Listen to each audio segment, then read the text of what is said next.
Recently, somebody tweeted us on Twitter asking us to compare the Canon 100mm f2.8L versus the 135mm f2L. But in some ways, these two lenses are apples and oranges. Why? Because one of them is a macro lens and the other one is not. But okay, I get it. They're kind of similar focal lengths, so they can be compared. That's what we're going to do today.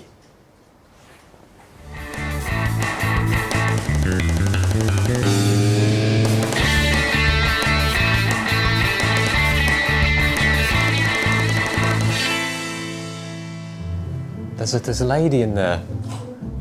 There's a lady, half the body of a lady. She can't be bothered to hide the whole body, just showing the legs. Okay, the action is going to get juicy today, so we've been asked to cover up, not ourselves, the room. Apart from the fact that one is macro and one isn't, how do these lenses compare in terms of performance and image quality? It's quite comfortable actually. Let's not show this half. We're going to try some studio test shots, but we can't help but make it a bit fruitier. It's like apples and oranges. It's like apples and oranges. So that's why we're getting juicy today. Oh, what are we gonna do? Smash some fruit up, have some fun, take some photos maybe, don't know. Okay, so if you don't know why I said apples and oranges, macro, not macro, this 135mm focuses closest to 90 centimeters. That's like over there and a bit more. Whereas the macro, this focuses 30 centimeters.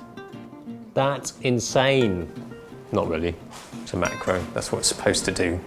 What's the difference in focus speed? Well, first of all, let me tell you, there's limiters on the lenses. Macro lens, you've got full, that's closest to furthest, 50 centimeters to infinity, or 30 to 50 centimeters. Why? Because it takes bloody ages to focus. So therefore, if you limit it, it doesn't have to go from like really close to infinity, wasting time and shit like that. The 135 has a limiter. It's got two options, 90 centimeters to infinity, 1.6 meters to infinity. Let's test it out. We're doing 10-pin bowling with lenses and 6 pins. Six pin bowling. We've got a bowler, we've got an orange bowler.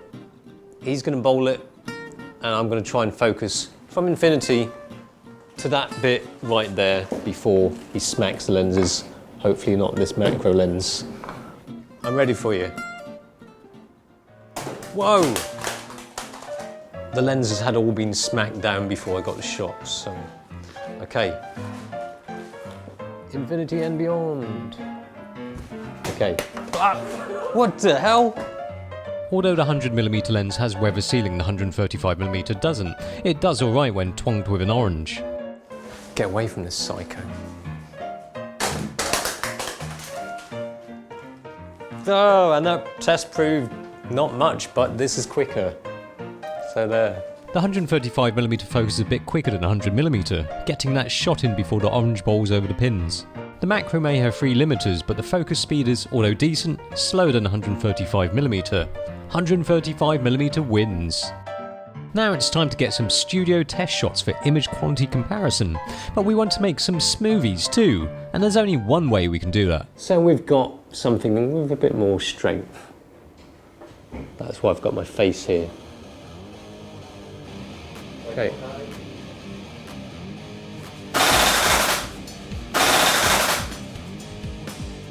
It's the macro lens's turn now.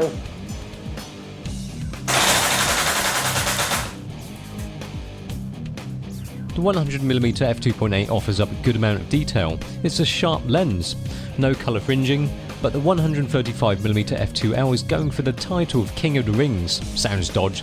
It is quite an amazing performer. It is sharper. Vignetting is similar with both lenses, slight when wide open, improves vastly when stopped down a stop. Both also have minimal distortion, but the 135mm lens is definitely the sharper lens, another win for the non-macro lens. This is perhaps the most important test for bokeh whores like ourselves. We're going to up the juice levels now though. For this, we need some more helping hands. We're just doing the bouquet test, focusing on a nice selection of fruits, juice spraying out everywhere in the background. So some bokeh-ness. Which one's better? Wow, he looks like he needs a shit. Go. Oh my god, that's rubbish. That is the worst. I'm ready. Okay, wait for it. Go. Oh my god. I could see it going all over them. Okay, I'm ready. Go.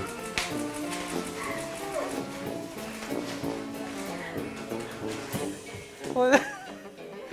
He's still going. I've stopped taking pictures and he's still going. Oh dear. With the macro lens, the bokeh is reasonably pleasing, soft, gooey. Although wide open, there are bits of double edges on newspaper bokeh. It's very slight, but the better lens for bokeh is the 135mm. At f2, the blurry bits look nicer overall. And the funny thing is that there wasn't actually that much juice in the background. So their job was actually quite redundant, but never mind. Oh, hey guys, good job.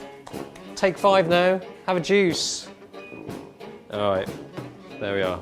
Well, here's one test that the 100mm will win, because the 135mm doesn't have it. One benefit of this macro lens is that it's got stabilizer. How low can you go with this? Don't want to get juice everywhere. 15 per second, no problem. You effectively get about 3 to 4 stops of stability, but this is almost a must-have if you're shooting macro anyway. And we've come back to the fact that one is a macro and one isn't. Let's face it, although the 135mm lens focuses quicker, unsurprisingly, and is sharper, with better bokeh, they each have their own reasons for existing. The 100mm is a great lens for macro, although wouldn't be best suited for fast-moving subjects. It will still get you good images of other, non-macro things. But if you're not shooting macro, I don't think there's any doubt which lens would be the better choice.